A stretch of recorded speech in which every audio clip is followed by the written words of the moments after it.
दुई घंटा ओपीडी बंद जोगु रोगी सेवा व्याहत होउछे। मयूरभंज जिला सदर महकुमा मुख्य चिकित्सालय रोगी सेवा प्रभावित होइछे। दीर्घ 2 घंटा काल सेवा न मिलबारु रोगी माने विभिन्न असुविधा भोगिछन्ति। ए संपर्क में बारिपदा मुख्य चिकित्सालय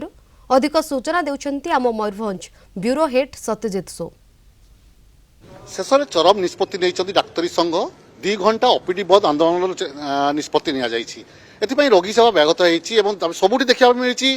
सरकारी चिकित्सालय डाक्तर मैंने आंदोलनरत डाक्तरी संघर जो दाबी रही न्याय्य दाबी को सरकार पूरण करने बारंबार प्रतिश्रुति दौरान पूरण हो पारना आम सीधा सड़क आलोचना करवा आम सहित संघर कर्मकर्ता मैंने अच्छा जो दाबी रही आपंकर न्याय्य दाबी रही पूरण कर सरकार बाध्य आप 2 घंटा आंदोलन रही कौन कहना चाहिए। देखो आमर जो दाबी गुड़िक अच्छी एगुड़िक माननीय मुख्यमंत्री और माननीय स्वास्थ्य मंत्री को 2024 मसीहा सेप्टेम्बर 18 तारिख दिन बालेश्वर जो आमर ओमसार एनुअल कॉन्फ्रेंस रे तांको जणाई दिया तो सही समय दुई जन जाक कही कि आपण दाबी गुड़िक न्याय्य दाबी और एगुड़िक सब पूरण हवा निहाती आवश्यक किंतु तापर 1.5 मास बीतीगला 1.5 वर्ष बीतीगला एसबू जिनसर कौन कार्यानुष्ठान ग्रहण करागला ना आम पुणी आउ थे घंटा कि ओपीडी बंद कलु सेते रिएक्शन आसला कि आम गोटे कमिटी गठन करूँ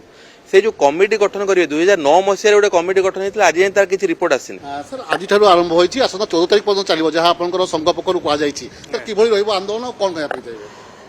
आम आंदोलन तो चली आज जो 2 घंटा पर्यंत आज 5 ରୁ 14 पर्यंत 2 घंटा पर्यंत 2 घंटा ओपीडी 9 ରୁ 11 चलो एवं यह जदि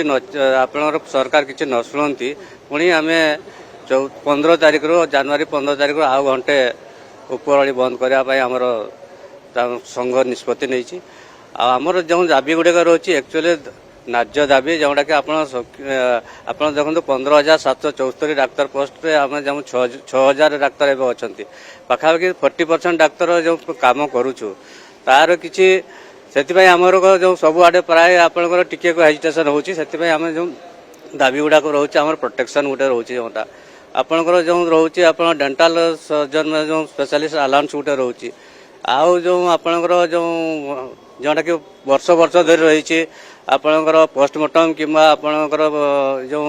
पीजी इनसेंटिव से वर्ष वर्ष धरी जी से रही तेणु जदि भी किसी आपंकर प्रत्येक मजूरी जमी बढ़ुची भी से गुड़ा आपके बढ़ा दरकार जब कह आप न्याय्य दाबी रही आंदोलन गलती मतलब रोगी सेवा जो व्याघत होती कौन कह निश्चित रोगी सेवा व्याघात हम से कौन द्विरुक्ति ना किंतु एथिपाई आम सरकार को यथेष्ट समय देचु एबे सुद्धा आम चेष्टा करुचु जे रोगी सेवा किपरि बेसी भाव में व्याघात न हो से जरूरीकालीन जोटा कहते आम काजुआलिटी व्यवस्था से खोला अच्छी समस्ते आसिक पेसेंट ट्रिटमेंट पाउछंती सेठी से कौन व्याघात सृष्टि होनी केवल ओपीडी जोटा बहिर्विभागटा 2 घंटा आम बंद करूँ किंतु आम देखा कथा जो बहिर्विभाग आसुचंती ता भितर जो माने जरूरीकालीन जहाँ नित्यांत आवश्यक दरकार चिकित्सा तांकु नहीं आम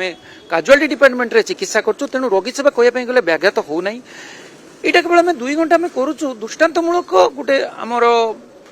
जो आम स्ट्राइक कि जोटा कहते आप आंदोलन करूँ जे सरकार पाखे आम दाबी गुड़िक आम पहुँचाई